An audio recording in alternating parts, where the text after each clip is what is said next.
my easy definition for values is values are how you do things. Yep. Culture is that stuff on repeat. Yep. Yeah, make sure that the marketing messages that you're putting out there aren't hyping up stuff that you can't deliver. And it's that. That's how you make unheroic work matter, is by showing people that it matters. Yeah. Because again, it's sort of what we stand for is what we stand for, and that's true internally as well as externally. And in fact, if it's not true internally first, you've got no hope of it ever being true externally. You're listening to Beyond Growth with Rayan Fernando. All right, Michelle. All right, Rayan. Welcome to the show, and it's great to have you here. And I'm really I'm excited for this conversation because you know, I sort of attended your brand masterclass you did a few months ago with the Geelong Chamber. Yeah. Got a lot out of it, but if you look up say something 7 times before you hear it for the first time, my brain is literally that. So it's funny, I was prepping for this. I'm like, I get to pick a brain for like an hour or so, and that's exciting. But great to have you on the show, and welcome. Thank you. Thanks for the invite. It's great. I always love the chance to sit down and chat to people, no matter whether it's about brand or whatever, because we always just get these little nuggets out of those conversations, right? Absolutely. That you can you just take away, and they just sit there, like you said, they sit in the back of your head and they just sort of percolate. Yeah. No, and that's kind of what it's been doing for the last few months, and then obviously other things get into my head, so something has to come out. Every now and again. Yes, that's it. So here we are, and I suppose for those, you know, sort of, I like to always start the show with an introduction to who you are. So, Michelle, in your own words, give us the introduction to Michel Hogan and the brief history of where what got you where you are today. Oh, gosh. So I'm a brand and culture counsel, is the self-anointed title I've given myself. What does that mean? Because a lot of people think they know what it means, but effectively I help organisations figure out what's important to them and how to put it to work. And that's sort of sits around, what do you care about? What do you believe? How does that stuff show up in the everyday work of your organisation? Where are the gaps, right? And how do you fill those? And so my work is really about helping organisations both first figure out what that stuff is that they care about if they need to, but more and more often it's really about helping them understand the edges of what those things are and how they show up, because that's the gap. That's where stuff doesn't translate. You talk to just about any business and you sort of ask them, what are you struggling with? And often you get back this idea that, well, we say this, but we don't really do it. Yeah. The gap between story and reality. The gap between story and reality. The gap between, what we say we care about and how we do things. And for me, that's always been really interesting. I'm a designer by training. That's where I started my career many years ago, actually in exhibitions and museums. Oh, wow. So I was working in that space and then went out on my own. I realised pretty quickly I was genetically encoded not to be employable by companies. That's a great way to put it. And so I started my own thing and sort of freelancing, just working, working out there, doing the hustle. Too young to know that was a really dumb idea back then. And then one day, my husband, who was also a designer, came home and said, "Yeah, I quit today. I'm going to come and work with you." I was like, "Oh, okay." And so we were kind of off to the races working together in that stuff. And then just through happenstance and some and a bit of weird family and friend kismet, we ended up over in America. Yeah. And was over there for 15 years, living in Denver in Colorado and working all over the place, which was just a fantastic laboratory for thinking and doing and just really seeing how organizations get stuff done. Yeah. Yeah, or don't. And I was so fortunate because my clients kind of let me in behind the scenes and let me see all the messy stuff that they were working on, which really led me to start asking different questions. So I was doing a lot of the traditional, what a lot of people think of as traditional brand stuff, you know, the marketing, the logos and the names and the campaigns and all of those things. And I was sort of looking at this going, okay, but how does this line up with this other stuff? With how your teams are working together, how you're developing products, how that's landing for your customers. And the answer too often was it didn't. Yeah. At all. I'm like, okay, well, that doesn't make any sense. Like, so every 3 years or whatever, you're spending money like redoing all this. Yeah. And it's not getting you anywhere. So I stepped back from that and, like I said, started asking really different questions, more along that idea of, okay, so what is important to you? What matters about how you do things? Okay, how can we bring that into the way that you show up? And not just personally, but how does that show up in your products and services? How can that be visible without you having to say it? So that people's experience of it tells them what's important to you. And so that sort of started me down this path. And it was about that time I sort of became sort of quite embedded in Jim Collins' Good to Great, Margaret Wheatley's Leadership in the New Science, and a few other books like that really sort of pushed the boundaries of my thinking around what this stuff was and what a brand was. Yeah. Excuse me. And what a brand was sort of started to emerge as something really different. And this idea of it as being the result of the promises that you keep, of it being a store of value for everything that you do, really started to take hold. Yeah. And kind of I've been on that sort of journey, that path, that process of really looking at what does that actually mean ever since. And I really want to dig into this, as I mentioned earlier. So, sure. You know, so you sort of talk about that store of promises you made and that value. And I guess, you know, just to paint the picture for the listeners, where do you start? So I think from memory, there was a lot of, I guess, comparison to what I do from an EOS sense, from, you know, core values and things like that. But where do you start? Because I loved the way you start and how you start to build that to try and avoid those gaps between, you know, what you're saying and what you're doing. Yeah. Well, first you've really got to understand and get clear on what's important to you. Now, some people call that purpose, some people call it mission, some call it vision. I'm agnostic. I don't care what you call it. Yeah. Typically, people have too many of those things and far more than they need. Yes, yep. And I'm not telling people what they should or shouldn't have, but you know, if it's redundant, in other words, if you're just saying the same thing in different language, then what's the point? Probably ditch it because you're just going to confuse people.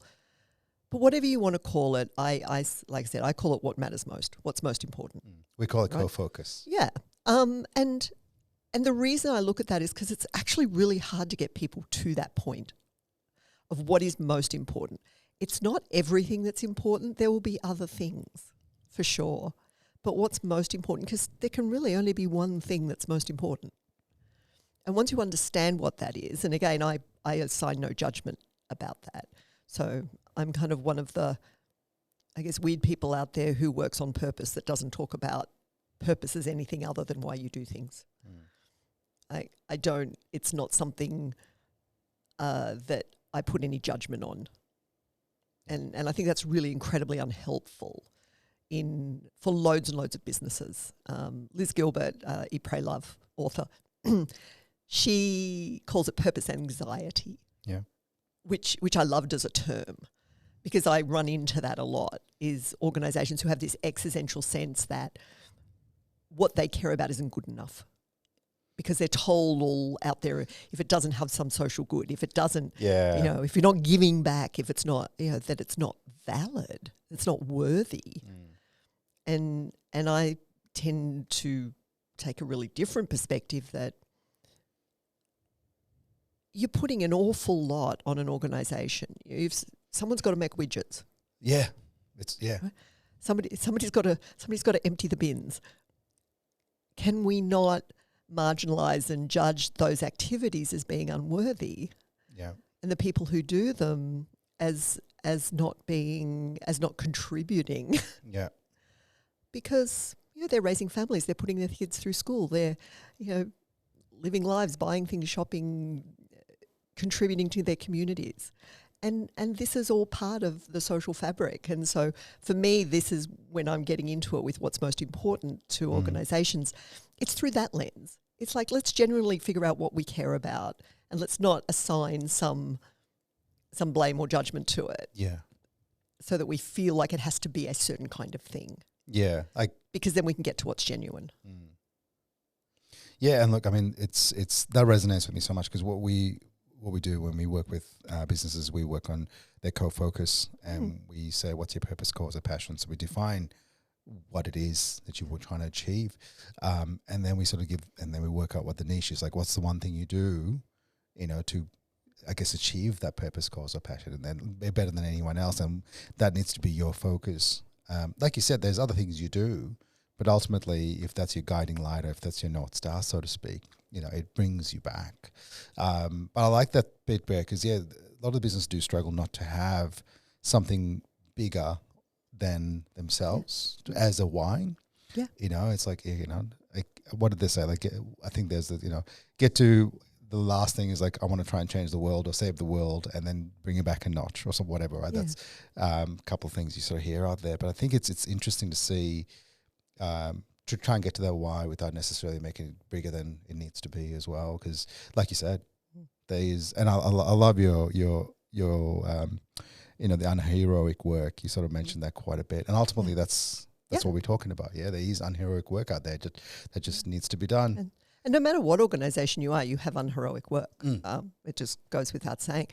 But just to flip back to the why thing for a minute, one of the things I always say to people is like, why is a good thing to understand, but it's a terrible question to get you there. Yeah. Because there's virtually no way of asking someone, so why do you do that, without them feeling judged. Yeah. Right. And defensive. Yeah. It's actually an involuntary response. So when I used to run kind of purpose sessions, and I did for a long time, I used the 5 whys model that you talked about, right? And I'd say that, when you get to save the world, you've gone one why too far. Yeah. Like, come back. That's the one. But I stopped doing it. I stopped using 5 whys because it became obvious to me that what people were getting defensive, that they were feeling that they had to go a certain way because of that. And so that's when I switched and started asking, what's most important? What do you care about? And there's a book, it's a really old book, not really old, but it's by current standards, I guess it's an old book. It's called The Myth of Excellence by Fred Crawford. And he's got a co-author, I can't remember his name. A couple of Harvard guys this is back from I'm not even sure when it was published, but I first read it back in around 2000. And they talk about there's 5 things that there's only 5 things really that an organisation can be excellent at. And one of those is your focus. You can have another one that's also important, a sort of secondary one. And then the other 3 you've got to basically be on at the same level as your competition. Otherwise you're leaving stuff on the table, right? Yeah. And that's a really great model, actually, because if people are struggling with, what's important to us, I find those things to be a good doorway in. Yeah. Because then you can use that as an umbrella and actually start to dig a bit beyond that. Yeah. And then going along with purpose the what's most important piece of it from an identity standpoint is core values or values. Principles, protocols, again. Whatever you want to call it. Whatever you want to call them. I could care less. What I care about is, are they genuine? Right? And there's some stuff around that again, people shoot themselves in the foot when finding what they might be. Yeah. Because they're looking for, there's this unholy mix of stuff people will think is okay. Yeah. Right? And stuff that is actually genuinely how we do things. Yeah. Right? And depending on how people approach values, one or the other one tends to lead. My easy definition for values is values are how you do things. Yeah. culture is that stuff on repeat. Yep. That's It's the it's simple the way outcome. of putting it. Yeah. That's the simple way of putting it. So if you're not looking for your values in how people actually do things, and that's not to say that that's where you stop. Like if how people are doing things is not serving you, Yeah. and it's not actually helping you do what's most important, and it's part of the gap problem that you have, then yeah, you're going to have to. You might want to think about what those things need to be, but also understand that that's a process, and you're not going to jump from what they are today to what that else might be in one leap. Yep. And we're going to do a 3-month chain program, and our whole culture will be different. No, it won't. It just won't. And so I ask again when we're doing this core values work. And so once we figure out what those things are, and again, I'm in the Jim Collins column on this one.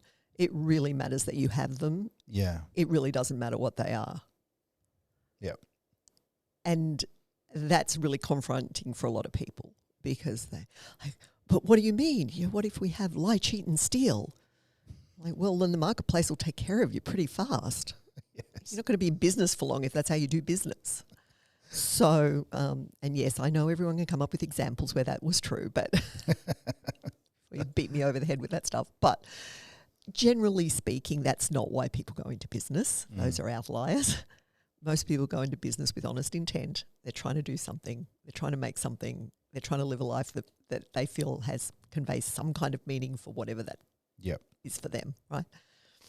People show up to work for the same reasons.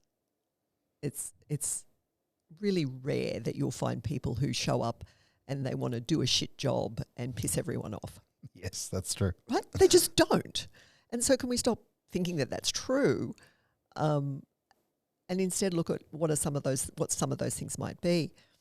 But the really key part of core values that make them useful for identifying and navigating these gaps in how we do stuff is you've got to understand their boundaries. Yeah, and this is I want you keep going because this is the bit this is the bit that I think I really enjoyed. Yeah, so the boundary stuff's really important, and it's not something that when people talk about core values, they spend an awful lot of time, or just call them values for now, they spend a lot of time talking about what they are. So this is what our values are, and when we do that, these are the things we're doing, these are our behavior, all the rest. That's great. And you do have to do that work. But the piece that gets missed is what isn't it, and when does it go too far? Now, the idea of boundaries really draws from back from Aristotle. He talks about the golden mean, right, and not holding things too tightly. Yep. Right? Buddhism has the same concept, near and far enemies. And so when something goes too far, you're holding it too tightly. It's a near enemy. And what happens is it looks like the thing, but it behaves really differently. And it has a really different impact. So one of the examples I use is when most social sector organisations and things have the example of have compassion as one of their values. Yeah. A lot of them do. Compassion held too tightly, compassion when it goes too far actually becomes pity. Because then I'm othering people from a point of I'm feeling superior to them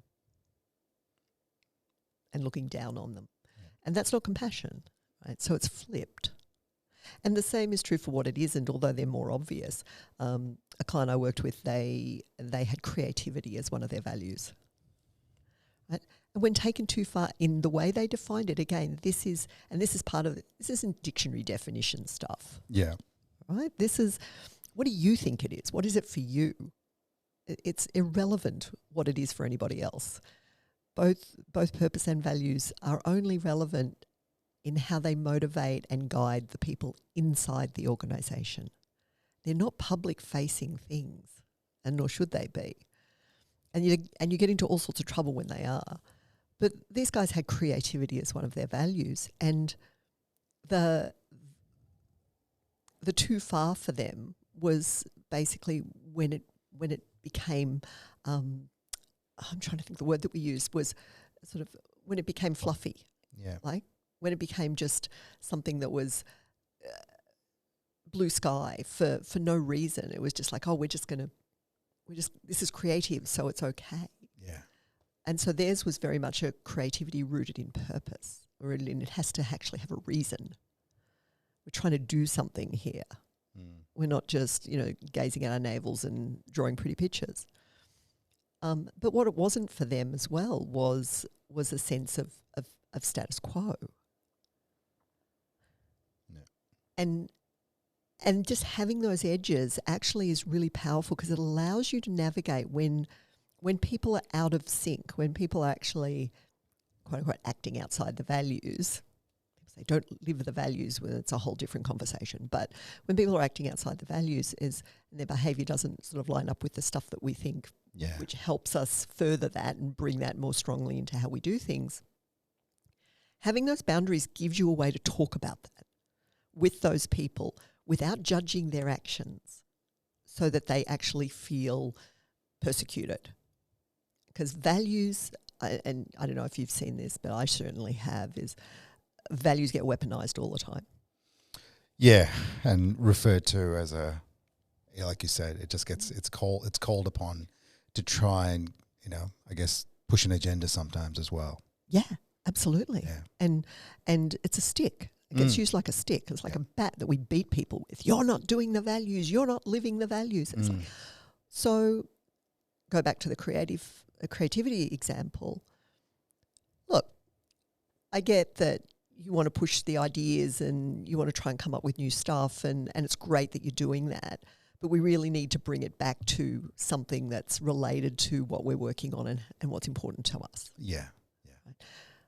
That's a really different conversation and it's actually a productive, helpful conversation. It's a coaching conversation more than exactly. a disciplinary conversation. Yeah. And that's, look, it's this stuff I love because this is kind of, very similar to what we do from an EOS sense. So we talk about core values and we start the vision building process for a business by defining core values and what does that mean to a leadership team to begin with. And we still always talk about the values trap of, making sure it's not permission to play, like not everyone's saying it. Don't make it one of those, kind of values. Don't be aspirational. And I think that's something you talk about exactly. It's the difference between the story and the reality in the sense like, okay, so, you want to have, I don't know, communication, we communicate really well, whatever it is, that something we don't do as a value. So hopefully we drive people in that direction. But if we're not doing it, then, we're making it becomes a mockery of it. We take a little bit further in the sense like some of those core values, we go through and actually review the staff and how they are performing in those core values. And we then have those coaching conversations, and we sort of talk about anti-values. We talk about, what it shouldn't look like and then basically what it looks like. And then we celebrate values as well. That's kind of something we work through. I suppose with the way you work through values with your teams, is there a next step with that, with regards to pushing it through to the team and making sure everyone's living and breathing them to a certain degree? Because I guess the other thing too is a business's values need to be, you come up with values and you share it with your team and people go, okay, cool, yes, I can adopt those as my values. But you're not replacing their personal values, are you? So that's the bit that I think people need to sort of think about as well. I agree. 100%. I describe it as stand alongside. Yes. Yeah, I like that. So if you've got more than 3 people working for you, the chances that the people you hire are going to quote unquote share your values it's so close to zero, it's may as well call it zero. Yeah. As you scale, get bigger than that. The gap becomes right. wider. The gap becomes bigger and bigger. Yeah. You're looking for people who can stand alongside. Now, that may look like 1 or 2 people, that thing, that one thing that's one of your values, that is one of my values as well. And the other 2, 2 or 3, whatever they are, I can stand alongside that. There's nothing in that would confront my sense of self and how I need to show up. Yeah. And so those giving people where those things are the stand alongside ones, which is going to be most of them for most people, Mm. you've got to give people a doorway in. Right? And so I talk about this stuff I call doorway behaviours. Yeah. I'm not a big list fan. And if we have lists, I like them to be really short lists. And I get really nervous around big, long, exhaustive, this is how we behave, this is how we do our values. We do this, we do this, we do this, we don't do this, we don't do this, we don't do that. It's exhausting and largely people ignore it. Yeah. It's not helpful. And so if I'm somebody in an organisation instead, if it's like, look, here are 2 or 3 doorway behaviours or doorways into the values. So this is what the value is, this is what it isn't, this is when it goes too far, this is sort of how we describe it, this is sort of, if you like, the headline that we have for it, a snapshot that makes it easy for people to talk about it. And what might that look like? Here's a couple of things. But those things can't be prescriptive. They have to actually be what I call loose yet pointy. What do you mean by Right. that? So loose yet pointy is a really interesting concept, and it's actually a helpful one for lots of stuff. It's particularly good for values, behaviours. You want it to be loose. In other words, it applies to everybody. Mm-hmm. So anybody in the organisation, this is relevant for them. And pointy in what you're asking them to do. Right. So one of my clients had a value around purpose, actually. Sorry, not purpose, promises. Okay. They had a purpose, they had a value around promises. And the behaviour they had was don't make a promise without a plan.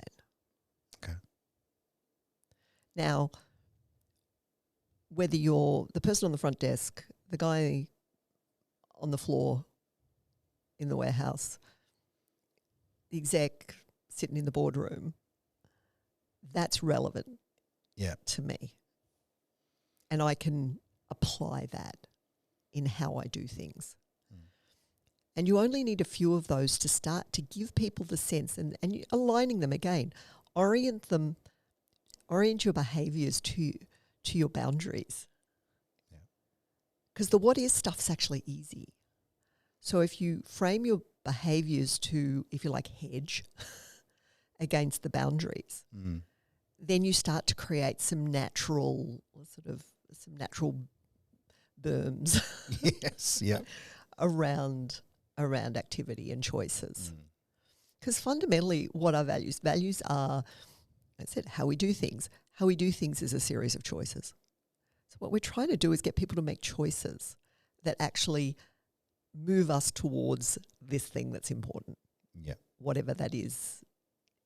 And for this particular part of our maturity as a business. And that may change over time. Not may, will change over time, right? And I think once you have those two things, and they do work very much in tandem. If stuff in your values is mimicking or just repeating things that you're saying in your purpose or vision or mission or whatever else you call it, let's go back. Yeah. Because again, they just work together. Yeah. And once those are, so you're back to your question of how do you move that through the organisation? Depends a bit on where we're at to start with. You know, if we're pretty happy with how things are going, and there's a few gaps here and there. There's always gaps. There's never no gaps, but there's not many. Where I think we're doing a pretty good job. Then it becomes mainly a question of, okay, how do we bring new people in? Yeah. And that's where I sort of developed this thing.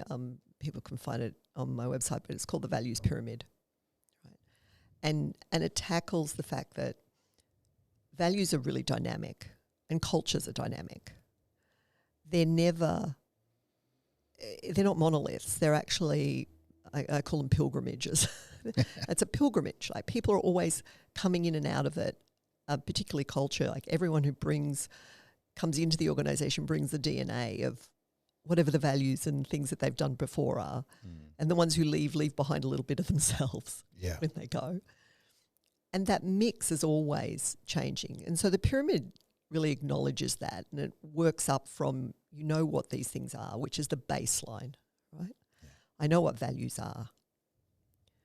I know what they are, so maybe I can list them. Yeah. Great. That's sadly where most organisations sort of stop. Yeah. Once everyone can list the values, job done. Yep.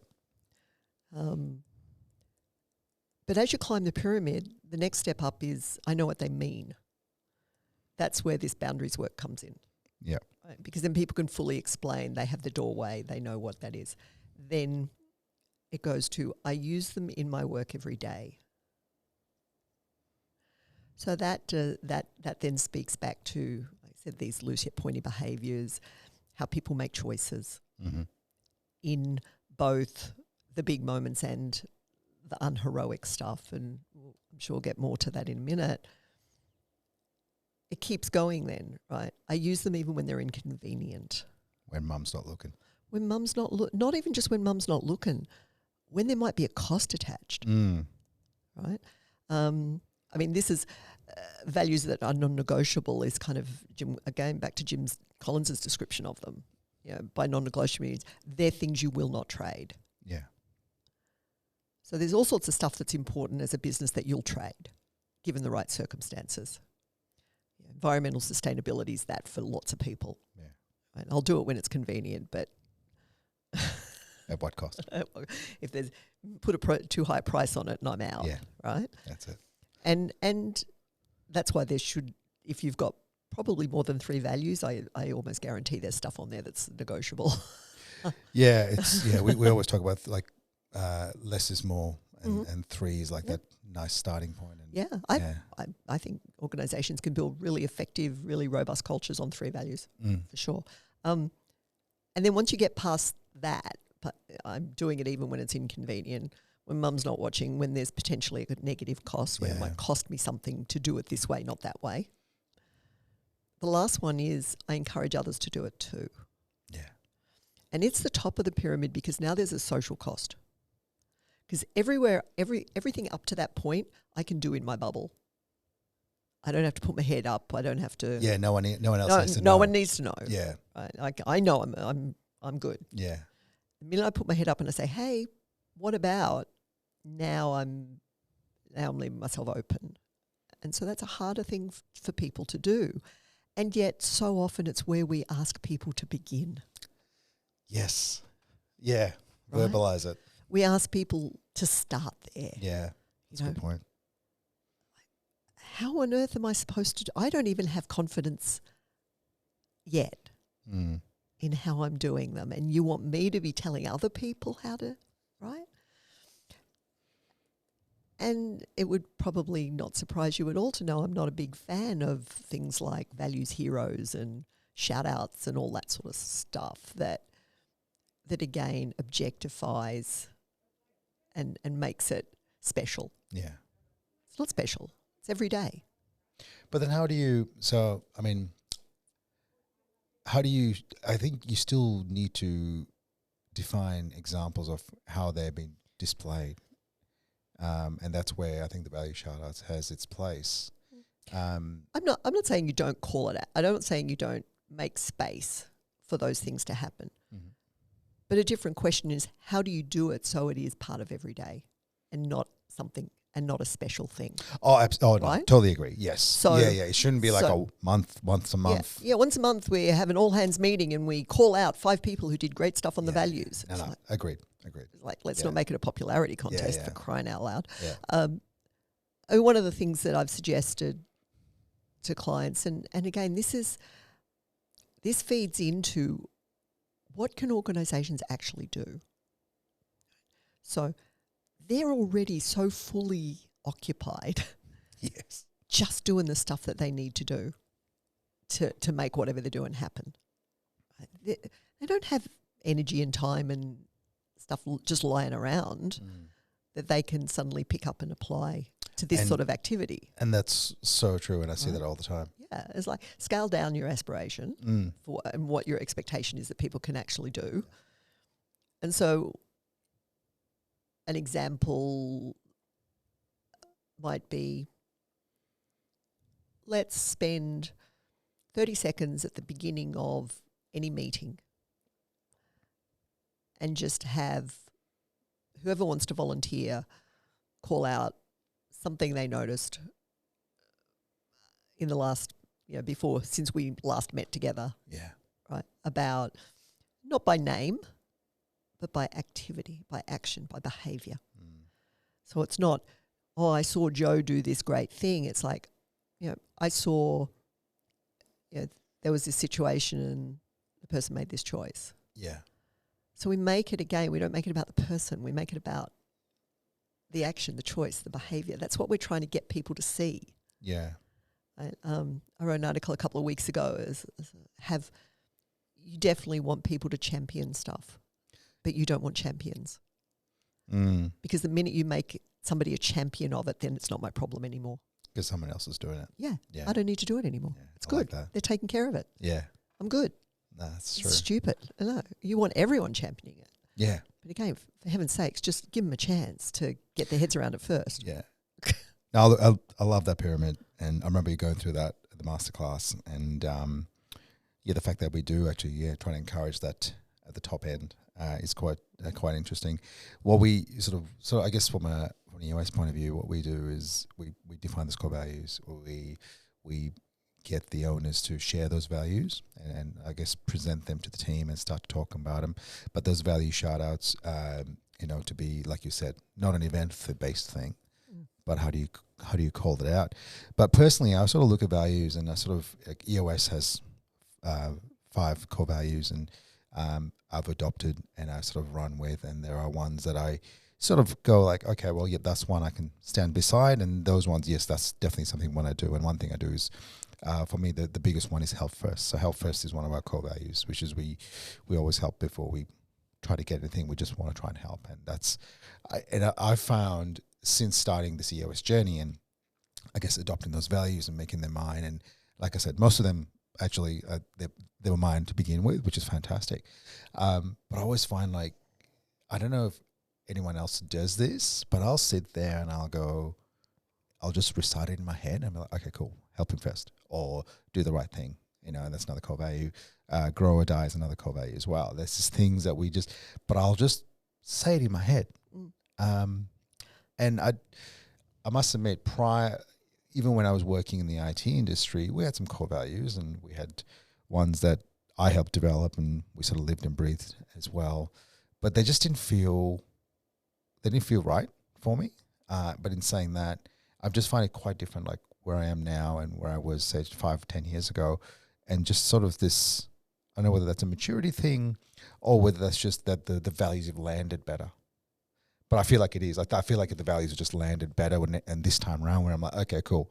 This is this is the kind of person I am, and it works for me, as opposed to, okay, yeah, I guess they fit, but they don't quite fit me, my personal values. Yeah, there's a sense of, back to what can you stand alongside? Yeah. And people who, if you don't have, and then there is a lot of people out there who have no clue what their values are. Just no idea. And so they'll put on anybody's values like a code. Yeah. Right? The performance of it's pretty easy because that's what they've been doing all their lives. And that's okay.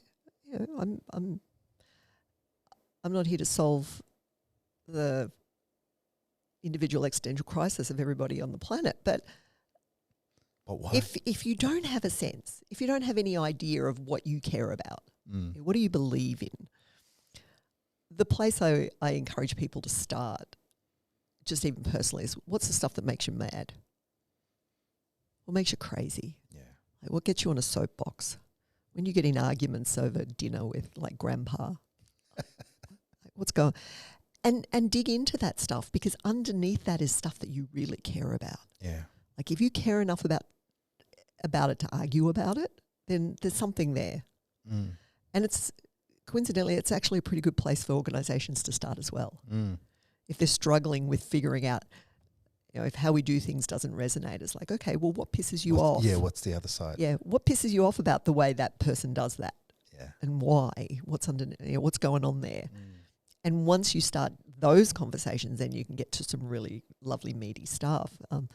When I had my agency back in the States, in Colorado, we had 3 values, and one of them was like build strong relationships. That was just a bedrock. Yeah.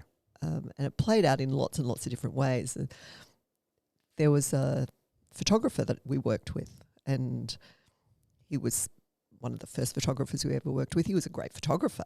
There were lots of good photographers around, and every now and again you'd get a portfolio or a phone call from another photographer, and they're like, "Oh, can we come and show you show you our portfolio, and we'd love to work with you."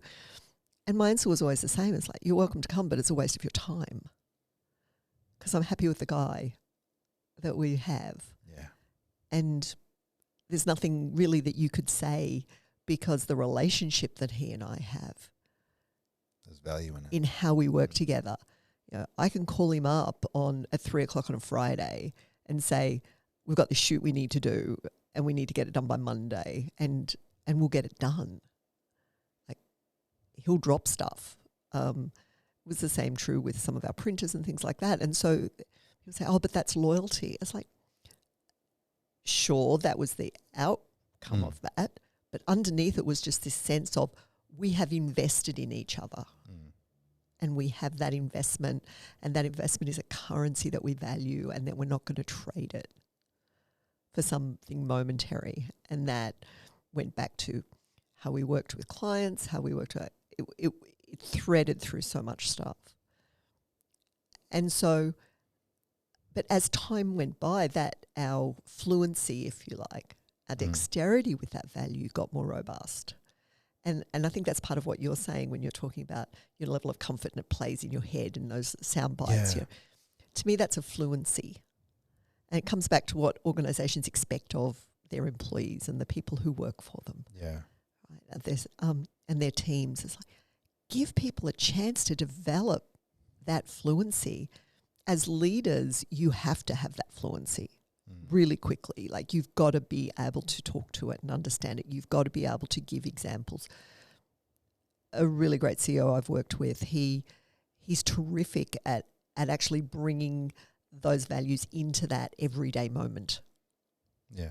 Right, where he's using an example, somebody's done something, and he's like, "And that's such a great example of this value. And here's why." Yeah. And just through that process, that really helps people go, "Oh, okay, I see that, I understand that." And so too often we get stuck in the lip service of the description and not actually be able to translate it into how that's meaningful every day. Yeah. Right. And I think and I think also there's a couple of things with that. One is, I guess, as humans, we're tuned to look and find and see the negative or the danger, right? Like, just taking us back to the caveman days. And yeah, you tend to notice the negatives that happen in a team. And I know I sort of fall in that trap so much more. And I think, like, reflecting back on, being a team leader and running a service team, I think that was almost where it was difficult for me to actually go like, "Oh, cool, yep, that's the way the core value sits." It's probably a mix of, like, the core value is quite not being in the right spot, but how do you do that? Because I think that's the bit there where leaders do get stuck, because there's a natural tendency to look for the negativity. And how do you flip that? And I think that really does come from having core values that actually mean something. Absolutely. Like, it's hard to stand up for stuff you don't believe in. Yeah. Just fundamentally. So if you've got a bunch of stuff that's just, top 10 rubbish that you've manufactured because somebody came in and told you that had to be your kumbaya values and we all need to hold hands and get on. Now it's all in ChatGPT. Right. Where, oh God, don't get me started. Yeah. And so I'll leave it there. And so, ChatGPT your values, see how that goes. This is where, we have a negativity bias as people. We totally do. We'll go there in a heartbeat. It takes, for every negative thing you need, I think 5 to 7 positive things to offset it. Yeah. Right. So as a leader, if you're like just talking smack the whole time, don't expect your team to be motivated. Yes. Oh, yeah, that's Right. another topic altogether. But yeah. They're not going to be. Yeah. But that's where I think the boundaries are really helpful. Yeah. Because fundamentally, the boundaries are your negative space. Yeah.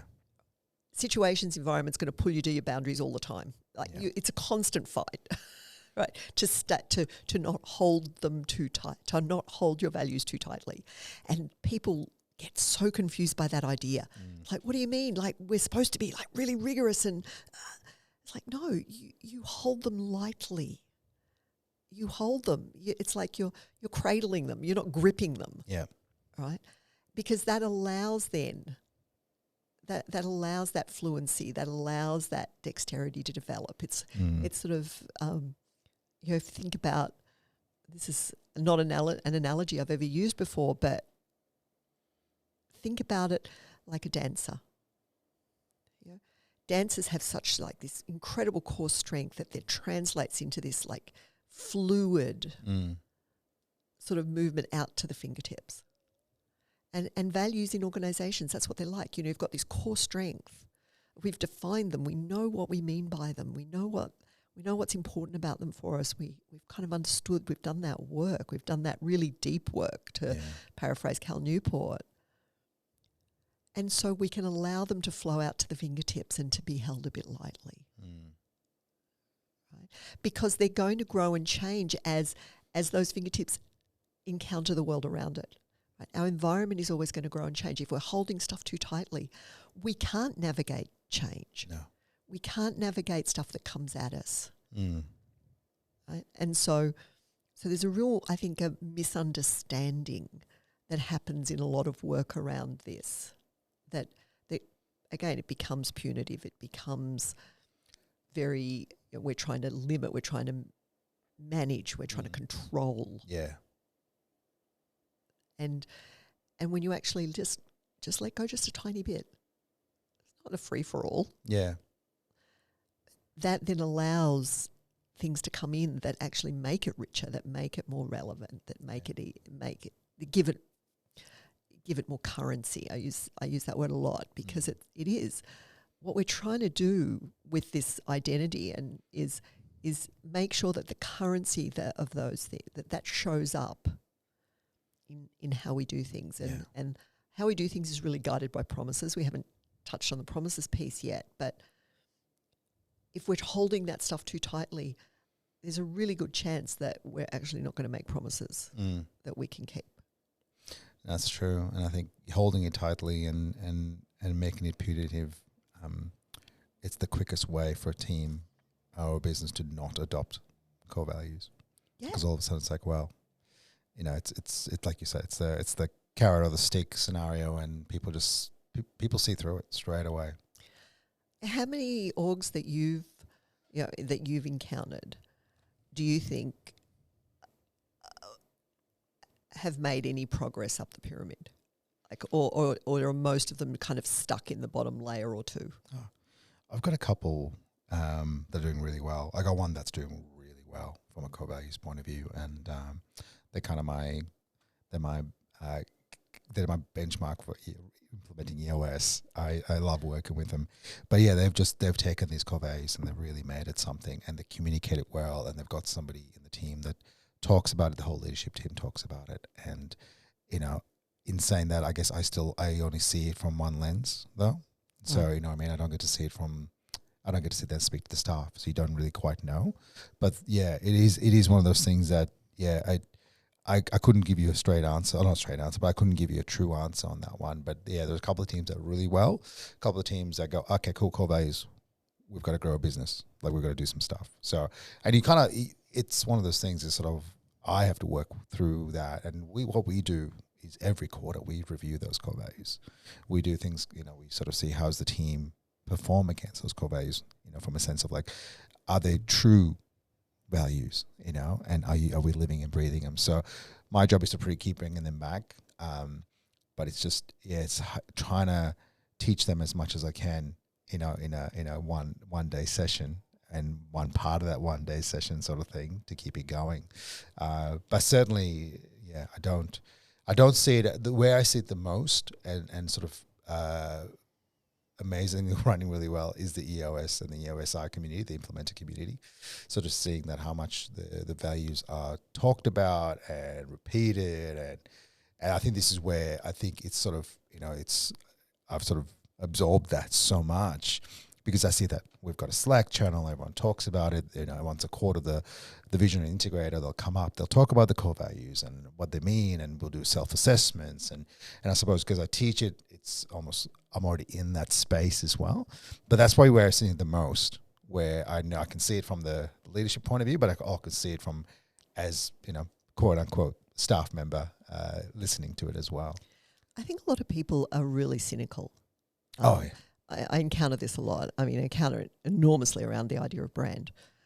But when you start talking to people about purpose and values, identity stuff, you don't have to go too far to find eye rolls and just sort of like, oh, here we go again. Right. Been down this road. And that's where it can be useful to give people a different way of thinking about it. And so with values, a really useful framing is, look, this stuff's just what motivates how we make choices. It's just guiding how we make choices. That's all it is. Yeah. It's like take the heat out of it. Yeah.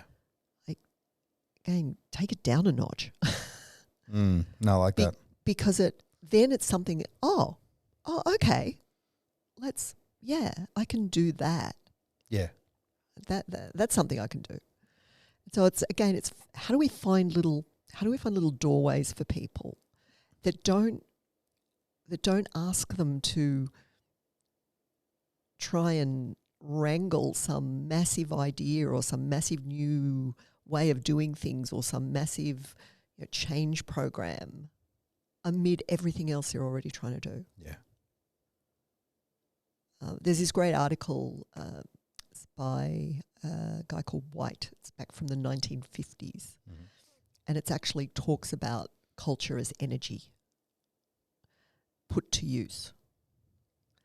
It's a terrific idea, right? So if you think about culture as energy put to use, and everybody's energy is already fully deployed, like we talked about, right? So if you're asking them to do something different, if you're asking them to change something, where's that going to come from? Where's that energy going to come from? And he talks about that as being resources. He talks about it as being tools. Back in the 50s, tools were very different, but it's something that's really worth considering when you're actually asking anybody to change anything. Change how you think about values, change how you think about purpose, change how you do something in your day-to-day processes. Where is that energy to make that change going to come from? And just think for a moment how hard that can be for yourself. So everybody has a favourite supermarket. Right? It's that one you go to all the time. Yeah. Right? So for some reason you have to go to a different supermarket. The stuff that you have to buy is no different, but all of a sudden everything's in a different place. Yeah. Right? I don't know where, and people seem to move differently and the checkouts work differently, and it takes me 4 times longer to do the same thing. And all that changed was I went to a different supermarket. How I shop didn't change. What I needed to buy didn't change. Now translate that to somebody in a business. Right? All we're asking them to do is the same thing they've always done and just change a few things. That's really hard. Yeah. And so it's unsurprising when people instead go, they try for a little bit. It's like, oh God, I'm just going to go back and do it. We'll just go back to the way we used to do it. That was easier. We underestimate consistently the barriers to change and how many obstacles there are. And not just in the workplace, in just life. Just life generally. Yeah. In general. It's really freaking hard. Yeah. This stuff is, and so you look out the way everybody's posting everything. It's like, oh, I'm killing it, and this is how. It's no wonder organizations are exhausted. It's no wonder people in organizations are exhausted, because we've got all of this happening anyway. And then I come to work and it's not enough that I show up and I do my job and no, I'm supposed to be kicking it out of the park in terms of enthusiasm and engagement and all of these other things. And if I'm not, then I'm somehow lacking. Yeah. Like, how brutal do we really want to be? Can we actually extend a bit of generosity? Is that fair? Is what we're asking fair? And where does this all, quite often I have these conversations with, and we go down these pathways with people. And what's this got to do with brand? I was just about to ask you. No, knowing exactly what it is, have to. But I think we need to. We spent a good hour talking about core values, so or values in general. But I think, it's. I think to that point where I think just to wrap up what you were saying too, I think that loose yet pointy mindset is really important in that space because like you said, you're trying to make people change. Some things are sometimes are fundamental to who they are as a person, and it is important to be aware of that. And now, okay, so you've created these values, and I suppose it kind of defines who you are as an organization and how you do things. But then how does that translate now to, like you said, the brand? So bringing that back. Just give me 30 seconds. If you're based in Geelong and you're looking to connect, grow, and be a part of a supportive business community, you need to check out the Geelong Chamber of Commerce. When I started my first business, the Chamber had a great impact on my growth. And now with my new business, it continues to play a big part in helping me grow.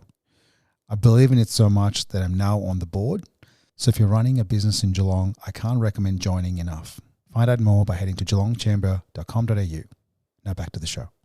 So we've I guess defined this, and now we kind of know who we are and how we do things. And I suppose I must admit, not a lot of organizations goes like, okay, cool, these are our values. And then they'll go, okay, let's bring that down and let's talk about our brand. And then it just doesn't happen. We sort of go like, okay, this is our marketing strategy. Like this is, and obviously the marketing strategy for us is specifically in EOS. We talk about how the marketing strategy and your 3 uniques and your target market, should align well with your core focus or your purpose, your purpose, cause, passion.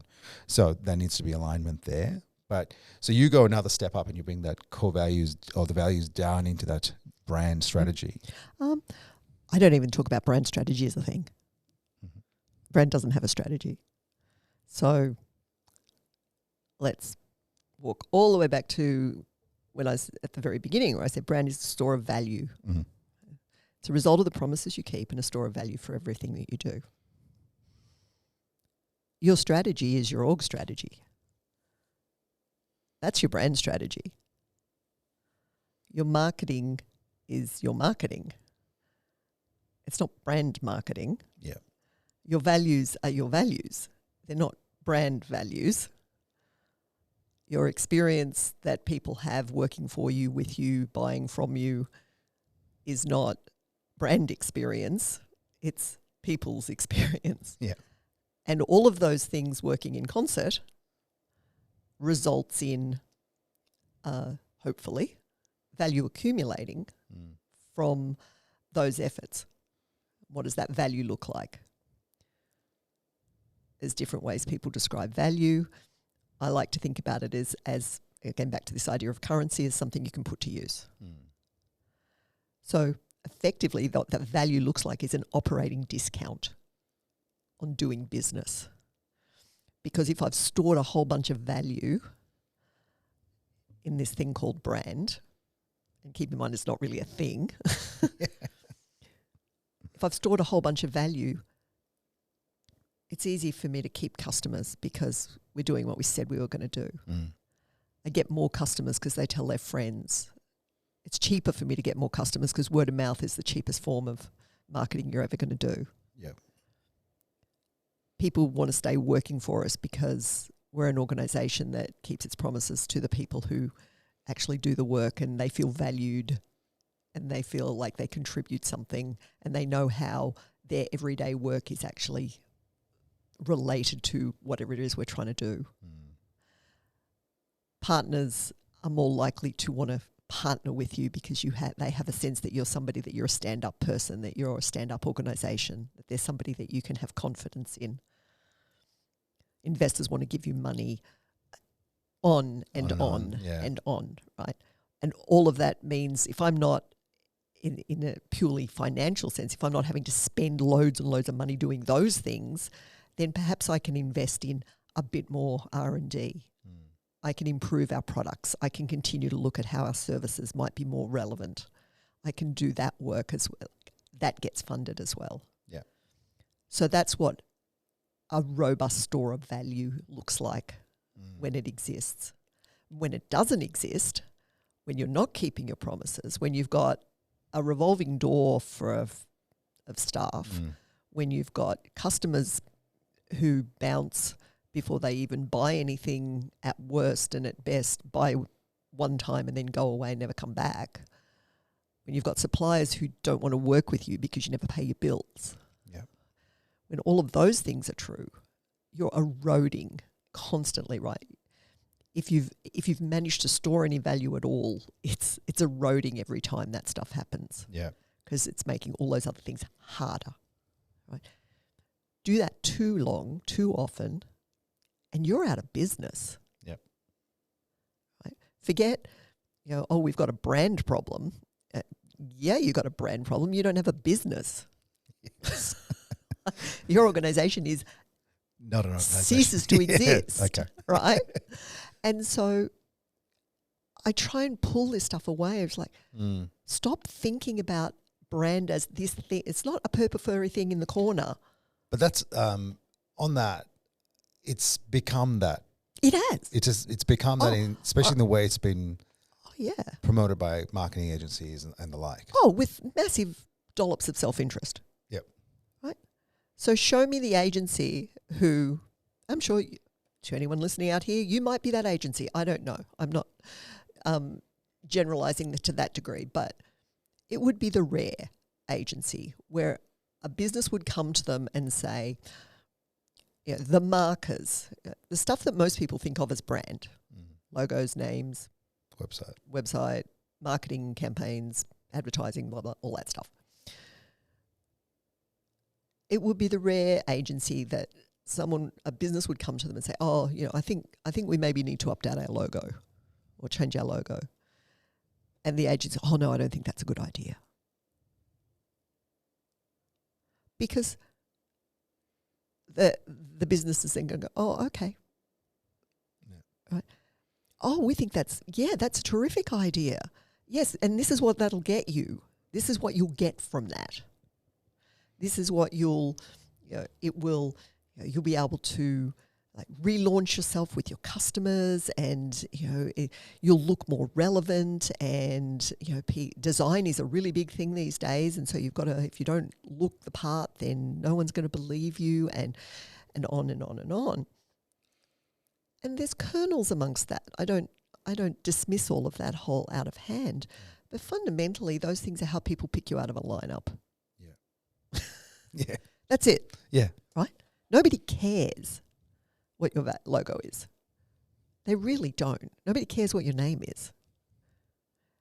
But what if current topical recent example, Cracker Barrel? Oh yes, in the States, right? You know what? Change their logo. You keep telling the story. I completely missed this. I kept seeing stories about it, but I'm like, I just couldn't be bothered reading about it. So Cracker Barrel, they've been around forever. Yeah. Okay, restaurant chain, beloved sort of. Here in Australia, it's confusing because they're cheese. Yes. It's not what we're talking about. Oh. US-based. US-based. And they've had the same logo pretty much since day one. It's a bit quaint and a bit, old-fashioned. Yeah. Which is not a bad thing. It's a bit quaint and old-fashioned, exactly. And nothing wrong with that. I don't have a problem with it. Very recognisable. And for some reason, and I honestly haven't dug deeply into the reasons behind why they wanted to change it, but they brought in people who told them that would be a good thing and that they needed to do that to signal they were moving into the future and a new era and all the rest of it. And so they changed the logo and all holy hell broke loose. Sure did. And initially they stood, nope, we're pushing forward with this. This is important to our future strategic plan, whatever logo has to do with strategy is beyond me. But they ended up walking it back. Yeah, right. They spent millions, probably tens of millions easily, if not more, on all of this. And they ended up walking it back because everybody got so upset. There was some politics involved and all the rest of it, but still, because they'd be like, yeah, logos really matter. People weren't upset that the logo changed. I mean, yes, that's what they were yelling about. Yeah. But underneath it, what they were upset about was that the thing that they loved, this thing that they'd had a relationship with for a long time, that signaled that it was changing. Yeah. And changing in some way that they were uncomfortable with. And they were afraid that something that they loved was going away. And so when people get upset that a logo's changing, they don't care that the logo's changing. It's because they're afraid of what that change is going to mean. Yeah. But that's not the story that gets told. The story that gets told is, people really care about logos. Like, no, they don't. Yeah. It's what they signal. And they come to signal those things over time. Like no logo comes out fully formed, laden with meaning. Yeah. The retrospectively written spiels that accompany them, notwithstanding, they come to mean that over time. Apple's logo doesn't mean anything if they never develop the computers and then move that and continuing to innovate and develop seamless access and great experience and on and on and on, right? Without all of that logo means nothing. No. It's the only reason it means anything. And so when I talk about brand, it's exactly what I'm talking about. Right? It's all of the things that they have done that have over time accumulated value. Yeah. And that's what their brand is. And a marker of that, if you like, something that people can look and pick it out of a lineup and go, oh, that's Apple. Yeah. Is a logo. That's all it is. And similarly names, right? Yeah. And so when people get really uptight about this, I was talking to a young guy who was starting his first company and he was literally tearing his hair out about, well, I don't know what to call myself and this and someone's told me, some people have told me that this is a better name and I said, for God's sakes, just pick one. It doesn't matter. Yeah. Nobody cares except maybe you and your mum. That's so true. But people don't know what it isn't. They only know what it is. Yeah. So what you go out with, people will be fine. With whatever that is. Stand behind it, make it mean something. Yeah. Do that work, put that energy in it. Yeah. I got out of the design business basically when I realized it was time to get out of the design business, I should say, when I was sitting in a meeting and a client was, two people from the client were arguing about what colour something should have been. And they looked at me and they said, well, what colour do you think it should be? And I was like, I don't care. Just pick one. Yes. It doesn't matter, Yeah. generally speaking. Again, there are always exceptions. Yeah. I think IBM would have difficulty deciding that they should be green. Yeah. At this point. Again, because it's become a marker for people. That's it. And that's it, right? Yeah. And so when people get very, I literally have an allergic reaction to the term rebrand. Yep. It's not a thing because you're always doing it. Again, thinking about this, you're constantly adding and eroding value every day. It's a dynamic process. So you never anything. It's always slightly in flux. It's always dynamic. Yeah. A bit like culture. It's not a monolith. You're always trading stuff in and out. And so what are you trading in and out? Where's that effort going? Where's that mindset going? to your point about alignment with the EOS, that's really a core tenet. What do you care about? What do you believe? How does that show up in the promises that you make? Internal, external, big, small, whatever. Do you keep or break those promises? And what's people's experience in that? Because that's all experience is really where promises get kept or broken. Yeah. That's it.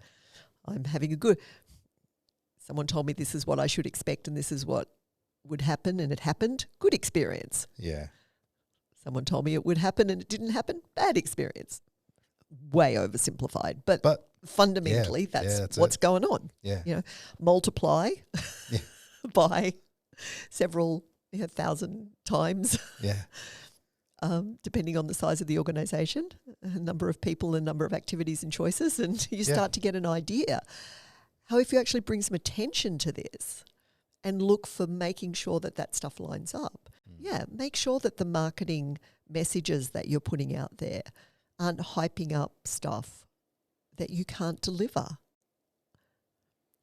Make sure that what you're telling people who are going to come and work for you is actually how things work.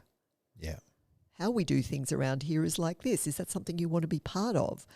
The whole idea of employee value propositions is just a really strange idea to me.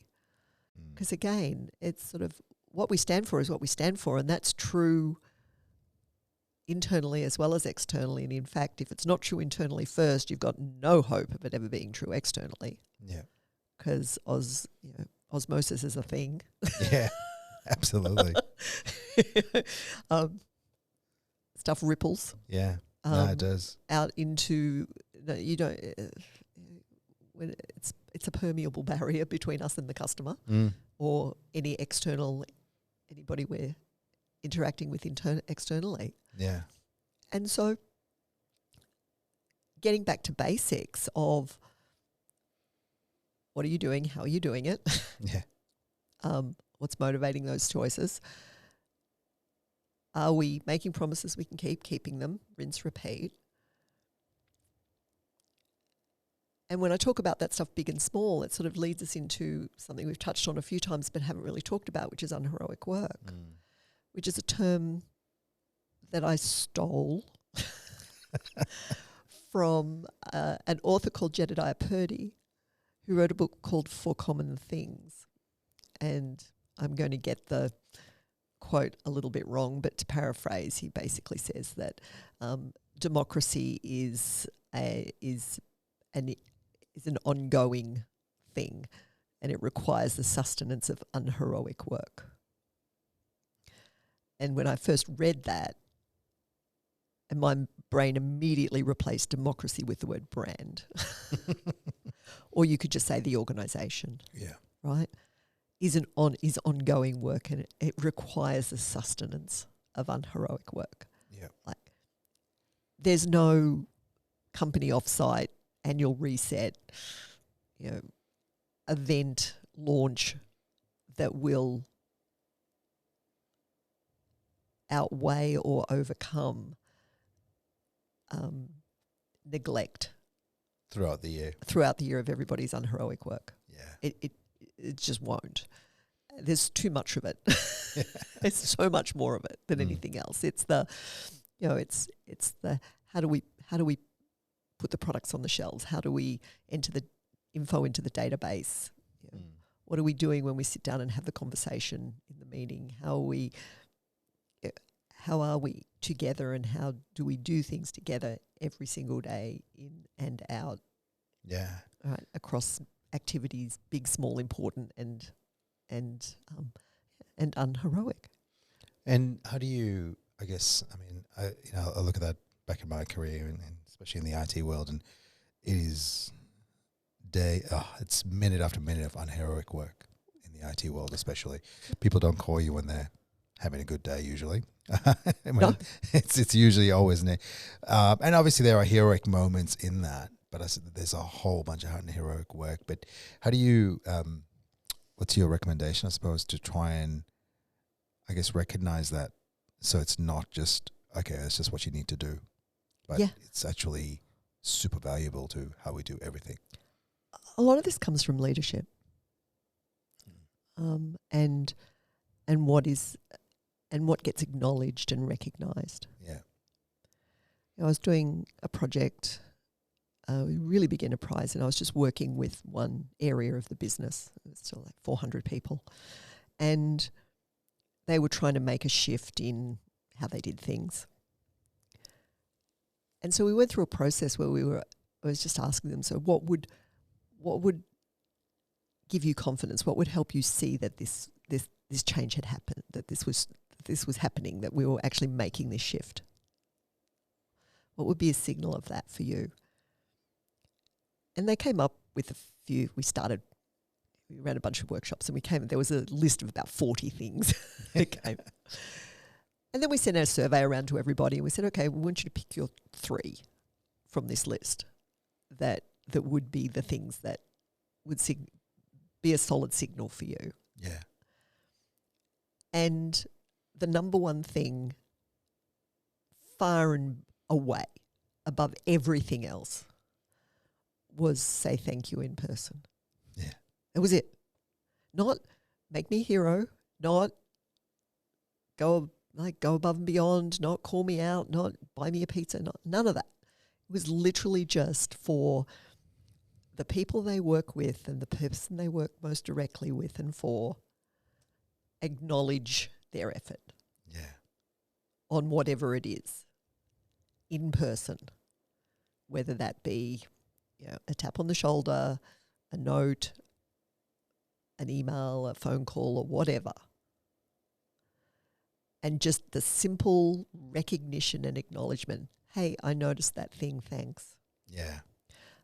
Another CEO, he has a great way of saying, he says, catch people do something right and say thank you. Right? And it's that. Mm. That's how you make unheroic work matter, is by showing people that it matters. Yeah. If leaders never acknowledge it, and by leaders, I'm not talking about exec only here. I'm talking all the way down. All the way right? down, yeah. Yeah, and you can lead. Mm. You can lead from anywhere in an organisation. Just start from where you're standing. Like, that's where it shows up. Yeah. So be the person who goes first and who says to your teammate, wow, that was, that thing you did, thanks. Yeah. I really appreciate it, or I noticed that. And it's such a simple little thing, but that's the stuff that normalizes and elevates unheroic work. It's a great example. It's a topical example, but it's actually a really good one, was when Taylor Swift won her last Grammy, Album of the Year Grammy, I think. And she gave her speech. And she said, and she talked about the award. She said, but the award is getting to do the work.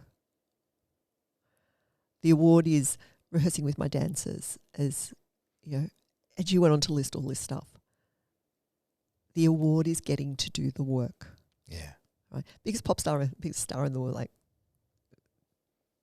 I'm a Tay-Tay fan. Right. So You're a Tay-Tay fan? Yeah. It's not a fan thing for me. It was just like, I was really impressed by that. that notion. By that notion. Like, I thought that was just such a lovely, really, really great way of saying it. The award is getting to do the work. Yeah. And being acknowledged for it goes sort of hand in hand with that.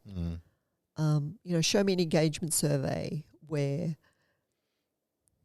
the answer to the question is like, I feel acknowledged and recognised for my work. Isn't one of the lowest scoring Yes. responses, right? And That brings back memories, but yes. Yeah,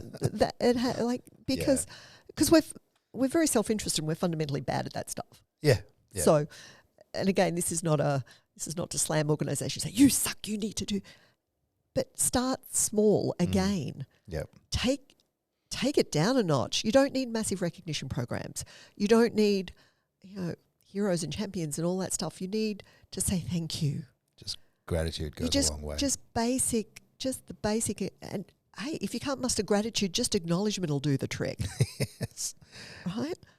Acknowledge. I had this just the other week, and it got me a bit emotional. I was part of the committee that put together the EOS conference in Melbourne, happened a couple of weeks ago, 2 weeks exactly, and it was all voluntary, lots of work, and especially leading up the last 3-4 weeks was like intense amount of work outside of everything else I need to do to grow a business and grow a practice. And, you get the usual thank yous and all that. And that was good and it was great. But then there was this one message I got through from another implementer that just sent me a message saying, hey, Ryan, love your work.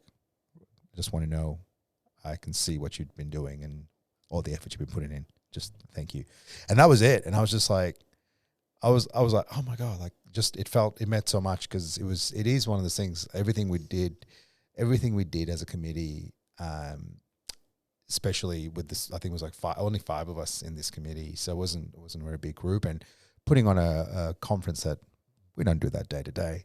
It was a lot of work, and that's like the definition of unheroic work was like all that stuff, like to the point where I'm posting things on LinkedIn, coordinating the videographer, coordinating the speakers, like stuff that I'm like, well, this is not in my job description right now, but I'm doing it for, help first. All that core value stuff is playing through my head. But yeah, it's amazing that that little message that came through on Slack the other day I'm like, okay, cool.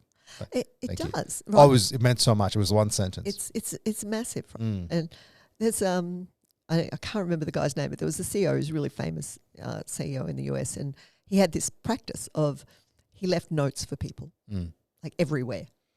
Anywhere he went, he'd just scribble a note and he'd write them on the back of wrappers and on napkins and whatever else, but he made this was his habit, he'd just leave a note for someone, just thanking them for their effort, acknowledging them. That was it. Yeah. That's all he did. And he did it every day. And you can imagine the ripple effect of that, right? Yeah. And we underestimate this. This is one of these things about unheroic work, as people play it down. It's like, oh, it really doesn't matter. Yeah. I beg to differ. I think it matters enormously because we consistently underestimate the ripple of a choice of an activity and where it goes to. It's a lack of imagination in a lot of cases, but it's also just this sense that we're so conditioned to have this sort of event mindset. Yeah. As sort of I've started calling it this because it's how people approach everything's an event, right? And I don't mean that literally. Yeah, yeah. But it's got the attributes of that. There's a bigness to it. Right? We've got to celebrate. Yeah. And a celebration can't simply be high five, we did that. Yeah. It's got to be, loud, and it's got to be public, and it's got to be performative in a lot of ways. Right? And when we get trapped in that mindset, it undermines our appreciation for that everyday stuff. But it's that unheroic stuff we remember and that really makes a mark. Like, I still remember to this day there was a restaurant, a steakhouse in Colorado that we used to go to for lunch sometimes. A lot of big business crowd, sort of New York style steakhouse.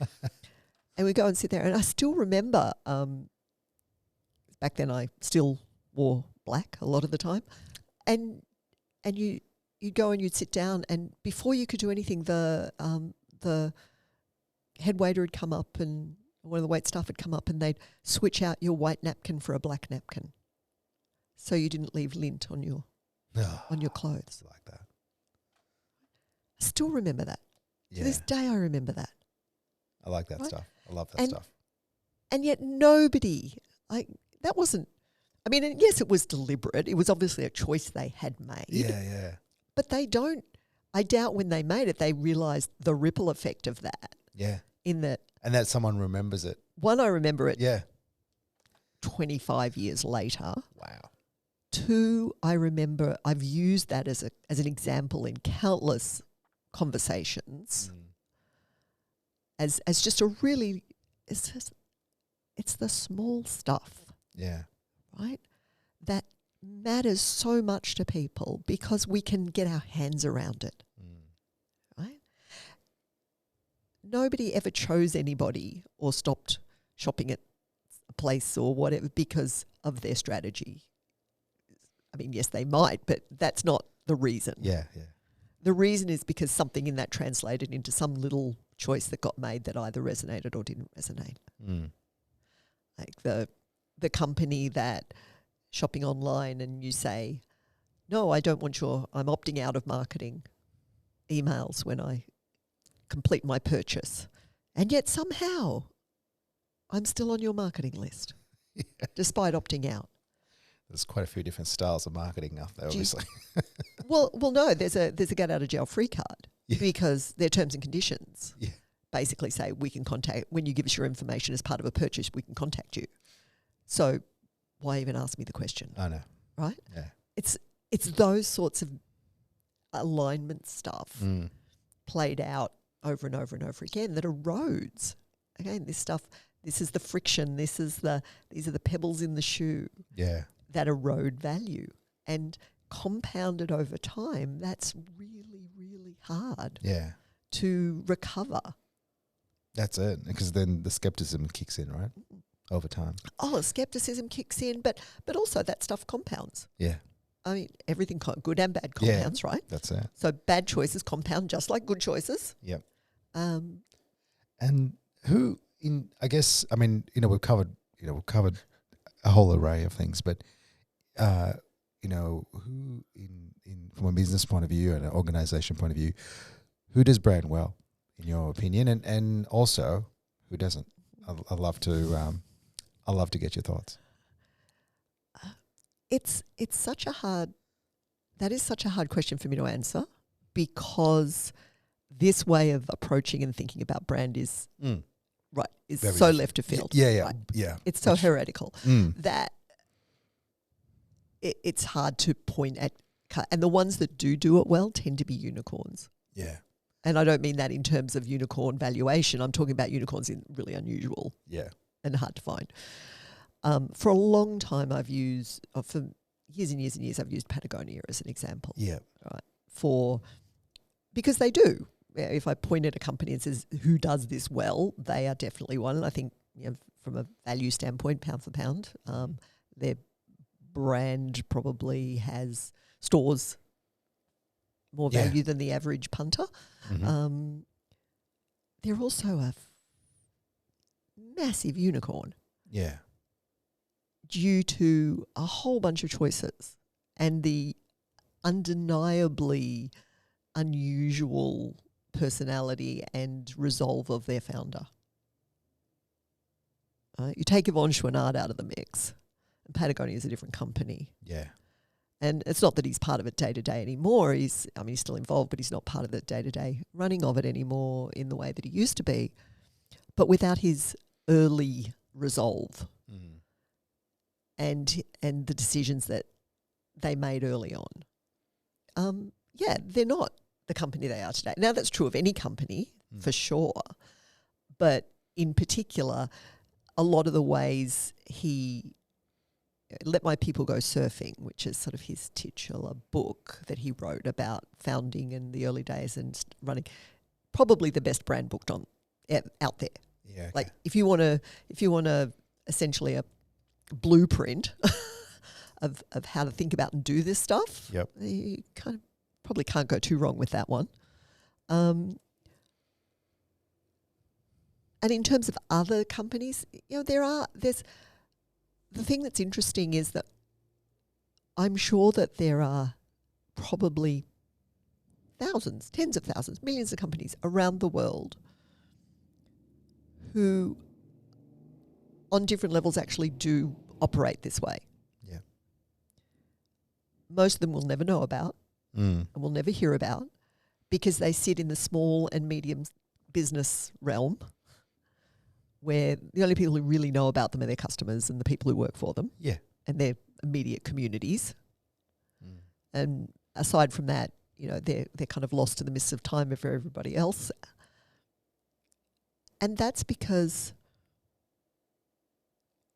the choices, the bigger you get, the demands and the trades that the marketplace foists on you and that you have to navigate make this hard. Yeah. And that's not a get out of jail free card. That's not that you shouldn't try. That's not that you shouldn't actually pay attention and maybe think about it a bit more. But it does acknowledge just the reality, right? Yeah. Yeah. Go public, this becomes even harder. Oh, yeah. Right? If you're privately held, you have a show, you have a chance at least. But if you're owned by private equity or you're publicly traded, you're basically screwed. Yeah. Even though, here in Australia, there's institutions and organisations and things trying to change some of that about giving people more flexibility in the choices they can make. But the interesting thing about what I'm talking about is there is nothing in there that's actually out of sync with the way markets typically operate. Right?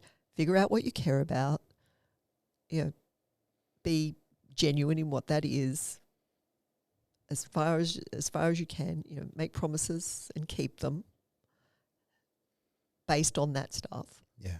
Where those are choices you can make, because there will be external contexts and obstacles that are outside of your control. There's whole sectors, right, that are regulated and guardrailed by legislation and regulations that remove huge amounts of choice from the way the organisation can operate. So within the parameters of what you can do, again, I try and be a little bit realistic about things, right? Make those choices in those ways, and the people, and again, that value should accumulate. Try not to erode too much in ways that create sort of death spirals. Yeah, irreversible. That are irreversible. But when you're a really big organisation, for a start, you've got the heft of your operations on your side, so you can withstand a lot. Yeah. And that's aided and abetted by people's very, very short attention spans. So I think I was being interviewed for Smart Company, and something they were writing around when there was big brouhaha around, I think it was Woolworths or Coles. I can't remember which one it was, Woolies or Coles. I think it was Coles, whose parent company had gambling ownership in gambling, relationship to gambling entities. And apologies, Coles, if it wasn't you. I don't think they're listening. I don't think they're listening, but just in case. Just in case. Just in case. Anyway, large supermarket has relationship with with gambling. One of two has large relationship with gambling entities, and people got very upset. Yeah. Verschnickt. They were very verschnickt, and they wanted to. And then we're not going to shop there anymore, and we're going to switch, and we're going to go, and all up in arms. And like, do you think that this will have an impact and change? And I was like, no. For all the reasons we talked about earlier. They're going to go and try and shop at the competition. They're going to get so frustrated. They'll be back in 2 days. Everything's green at Woolies. We hate it. We hate it. And we can't find where they put the rice. It's in a different place. It's so annoying. And they'll be back in a couple of days. And our memories are notoriously short. It's very, very rare. Right now, everybody's ditching their Disney subscriptions because Jimmy Kimmel got cancelled. Oh, right, I missed this. Oh, yeah. So he said something inappropriate. He didn't say anything inappropriate, actually, but ABC were worried. Yeah, right. American ABC, not Australian ABC, were worried. And so they pulled his program, late night program, and people are losing their minds. And so we've got people left, right and centre ditching their Disney subscriptions, and because Disney owns ABC and all of this and on and on. And I'm like, okay, well, let's see how many of them have actually ditched. Well, no, they might ditch them, but then, Star Wars releases a new... there's a new series about Star Wars comes out. It's like, I'll just get it to watch that. Yeah.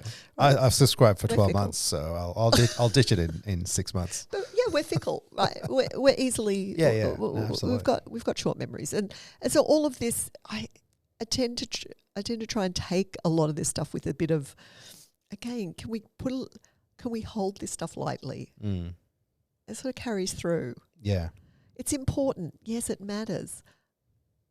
And it matters a lot to it, but it matters more to some people than others.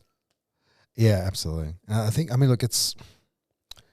for any small businesses listening, I think they've got a great opportunity to make such a big change because they can.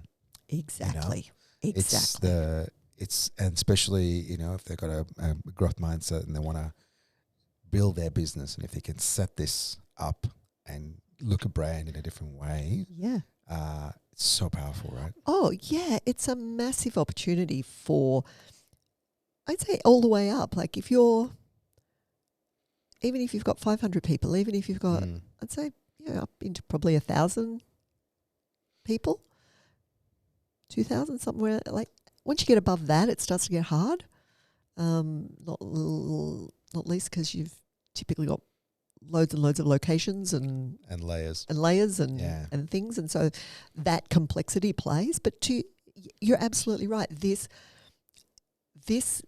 is a way to think about things that can actually power its success. That can power your success. So it's not just a way of thinking about a thing called brand that is just a different way of thinking about something that you already think about a particular way. Yeah.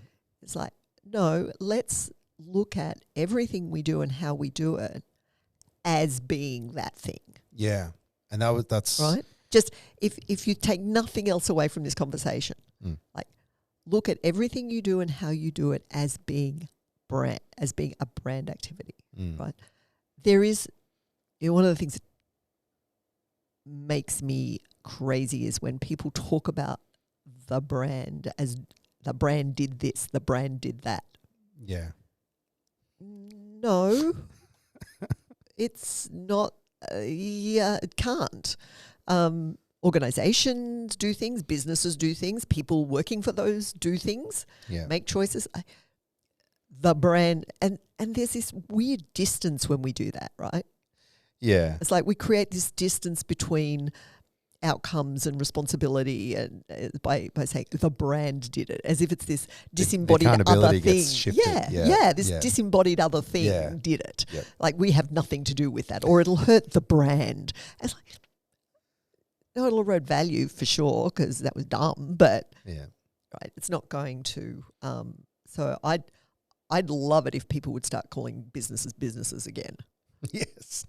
And products. Yeah. As I was in a store the other day and there was a product that I used to buy there that wasn't on the shelf anymore, and I sort of said, "Don't you carry that anymore?" She said, "Oh, no, we don't carry that brand anymore." Actually, I get that a lot.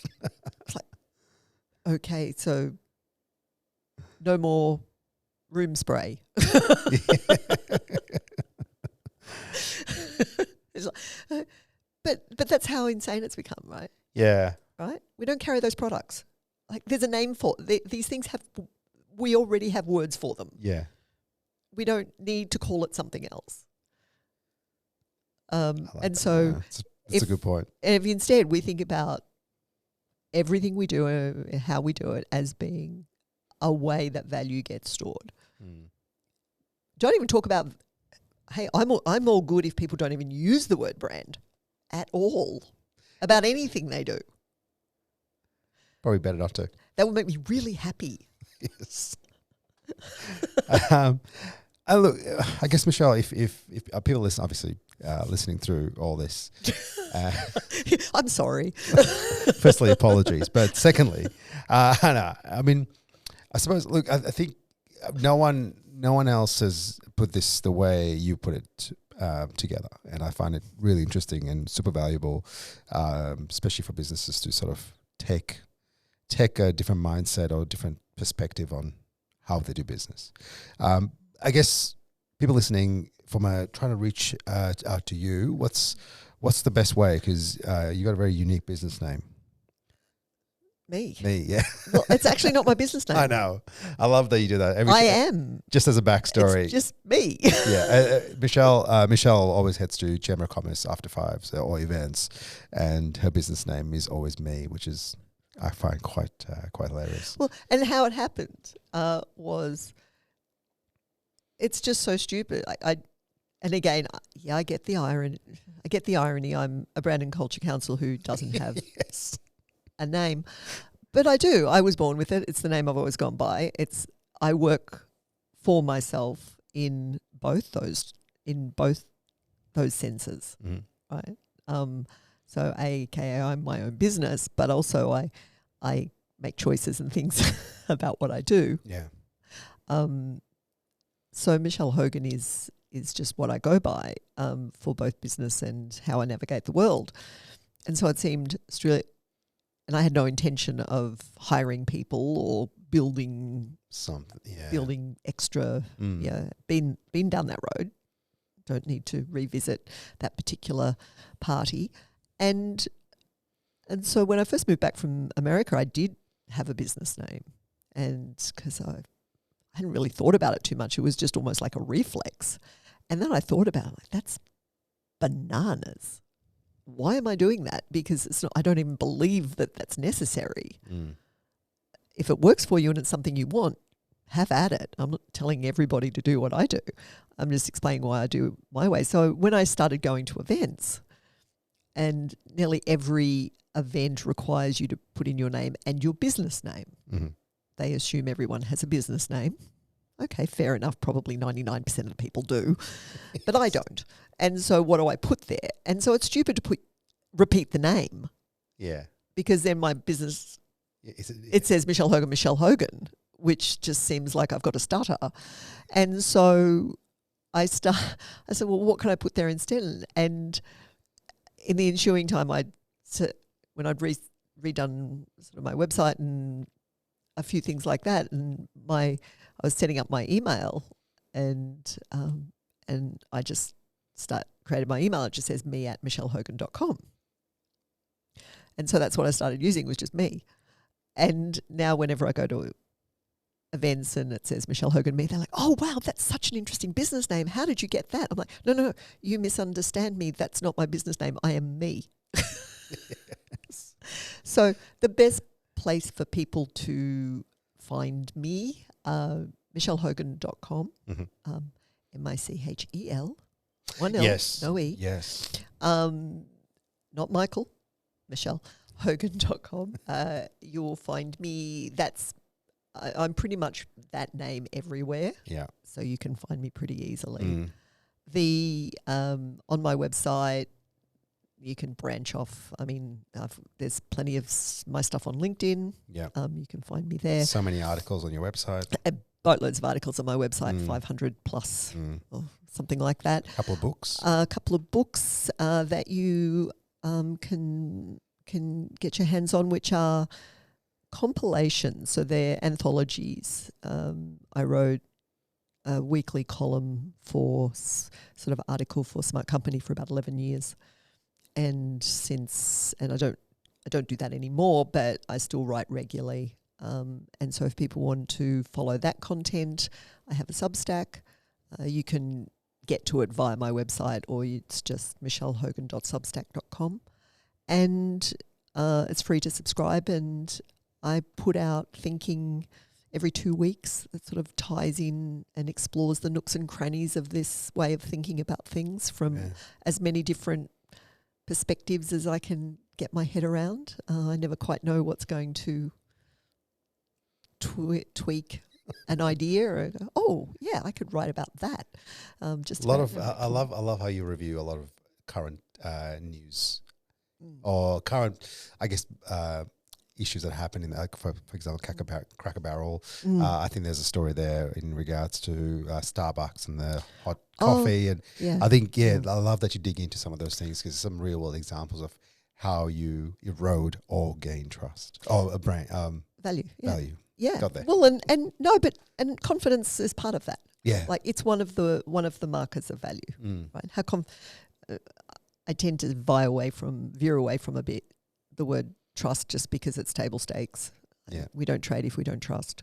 William McDonald said that 25 years ago, and it's still true. It's like, we need to build trust. It's like, well, you wouldn't have shown up if there was no trust. Yeah. Our staff don't trust us, says half the leaders in the country.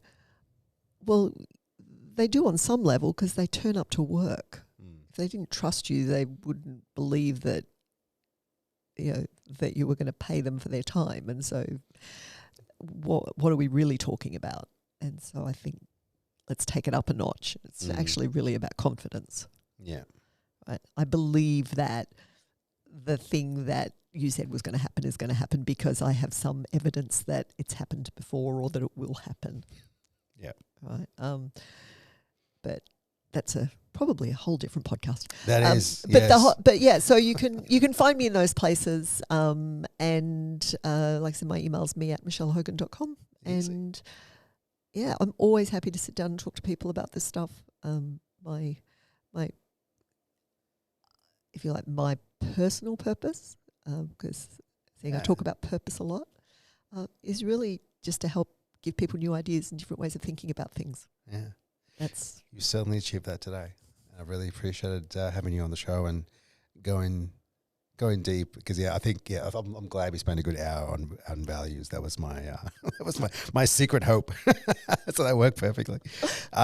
Michelle, before I let you go, sort of not kicking off, but trying to keep a tradition, which is asking people what they're currently reading or what podcast they're currently listening to, just as a good little, sure, I guess, insight into what you do outside of podcasters.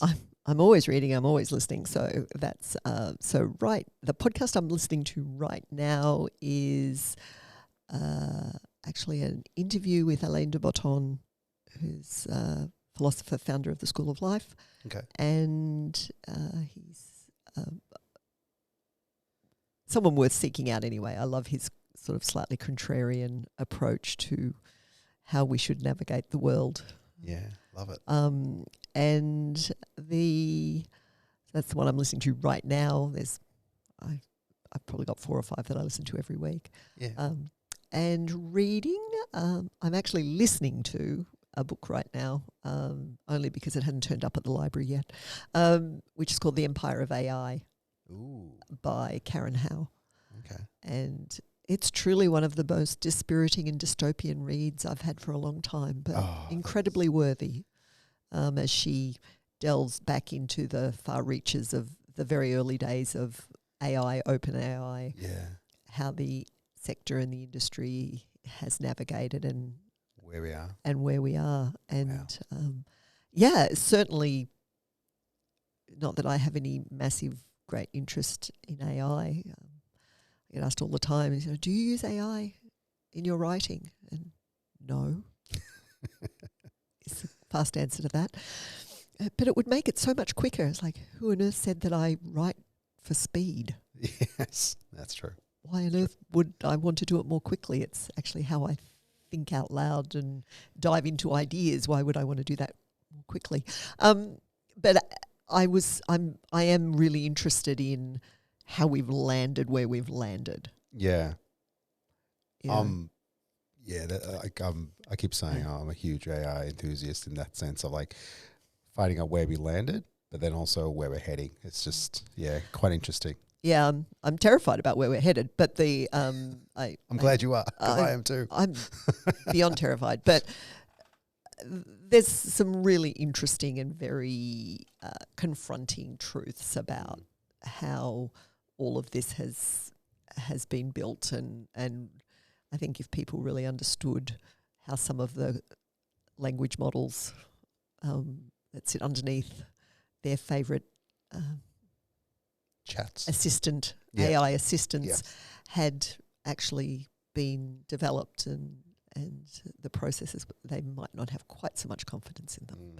I think that's going to be added to my listening/reading list for sure. Yeah, it's a worthy one. It's a bit of a right turn for me because I don't typically, but I'm more a fan of sort of thinking about or my reading. I have sort of a standard reading list that I quite often give people. Just that there's 4 or 5 books on it that come up all the time. Yeah. Okay. When I talk to people, it's and I don't think many of them were actually written this century. Oh wow! Okay, it's not bad. That's probably not a bad thing actually. I come across so many books now written, and they're just they just look like AI. Yeah.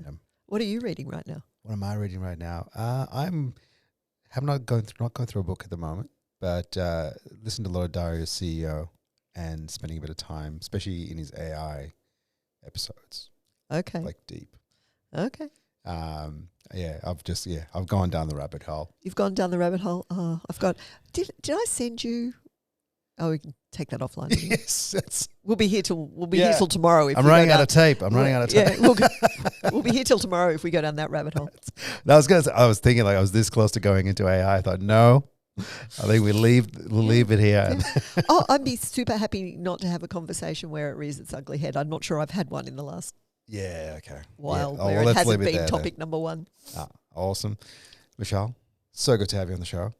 Thank you so much. And yeah, look, if you're listening and want to reach out, make sure you catch up with Michel Hogan and have a chat. And let's revisit this in a few months and see whether we can go down another rabbit hole. I'd love it. In fact, something we didn't spend a lot of time on, but it's actually a kind of a bit of a side project I'm working on at the moment is some research I'm doing around promises, and particularly how promises play out in organisations, which is not something that a lot of people have, as I'm finding out, there's heaps of scholarship and theoretical thinking around promissory ethics and morals and all the rest of it, but not much around from an individual standpoint. Yeah. But not much around organisations. So, I'd love to do that. All right, next time it's promises and AI. How's that? Why not? Awesome. Thanks. For a penny. Thank you so much for the invite and for such a generous, lovely conversation. Oh, thank you.